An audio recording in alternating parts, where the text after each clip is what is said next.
Bonjour. Donc là, bon, c'est un peu l'hiver. Et donc forcément, les animaux, c'est tout le monde est en stabule. Hein. Sur la ferme de Cédric et Flavie. Là, j'ai plus d'animaux dehors. Voilà.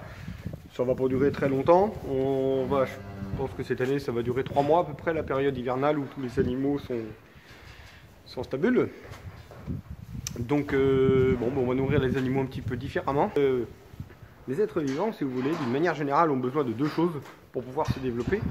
Il faut de l'énergie et il faut de la protéine. Voilà, que ce soit dans le monde animal ou dans le monde végétal, on a besoin des deux. L'énergie, c'est quoi? C'est du sucre. Voilà, tout simplement. La protéine, c'est quoi? C'est l'azote. Voilà, c'est aussi simple que ça. Hein, on associe tout ça sur du carbone et puis ça fait grandir du végétal et ça fait grandir les animaux aussi. C'est aussi simple que ça. Donc comme quoi on peut résumer la vie en quelques mots. Les animaux ne mangent plus de soja. Hein. Il y en a qui disent qu'il faut manger du soja. Il y en a même qui font des steaks avec le soja. Non, moi j'en donne plus à mes vaches. Je donne plus de soja à mes vaches. Voilà, je suis pas d'accord avec cette alimentation-là. On a dans la nature tout ce qu'il faut pour réussir à donner à manger à nos animaux et même aux humains quelque part. Donc on va essayer de faire les choses simplement d'une manière très naturelle. Voilà, donc à partir de là, les animaux se portent bien, tout comme nous. Mais on va nourrir les vaches qui ont des veaux d'une manière un petit peu moins riche que les vaches qui sont en engraissement.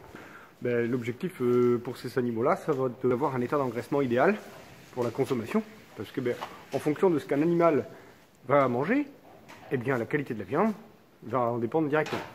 Dernièrement, j'ai mes animaux donc en engraissement et eux donc au niveau de la ration, il y a donc deux choses, un apport grossier en protéines et un apport grossier en énergie. Donc la protéine, c'est quoi? Tout simplement, c'est du trèfle violet.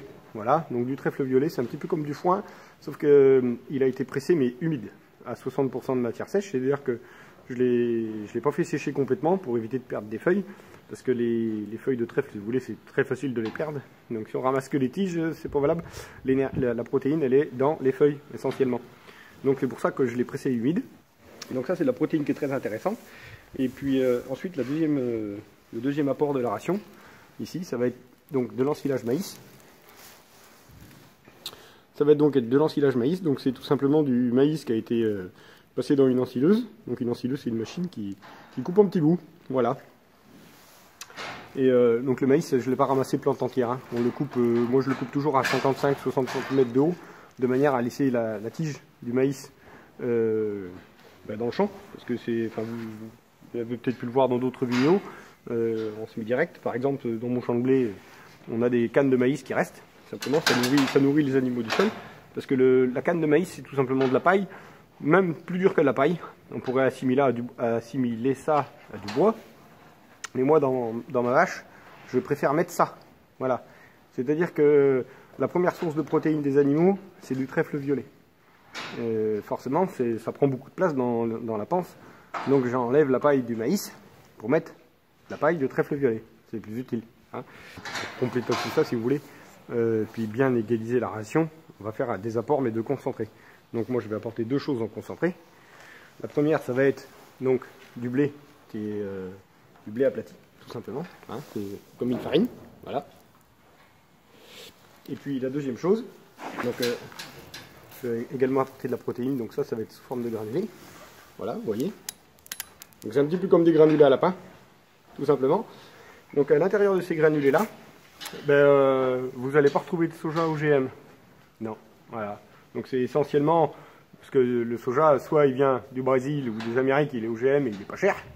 Enfin, entre guillemets, pas cher. Ou soit il est français mais il coûte beaucoup plus cher. Donc en fait, il y a très peu de soja dedans, ou il n'y a plus de soja.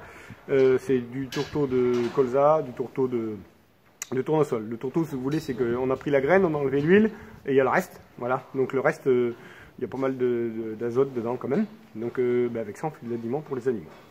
Tout simplement. Et donc moi, c'est avec ça que, si vous voulez, je vais finir de nourrir mes animaux. Et puis ensuite, pour terminer l'engraissement, je leur donne un truc un petit peu plus complet. Alors c'est un petit peu plus cher, mais on va retrouver, si vous voulez, un petit peu pareil. On va retrouver du colza et du tournesol, et en même temps, on va retrouver du lin. Voilà, donc le lin, quel est l'intérêt du lin? C'est simplement que le lin va ramener des oméga 3 et ça permet de finir la viande quand même pas mal. Ça ramène, ça finit bien les animaux, le lin. Voilà. Donc moi-même que c'est des vaches charolaises, je leur en donne parce que je trouve que ça va quand même pas mal.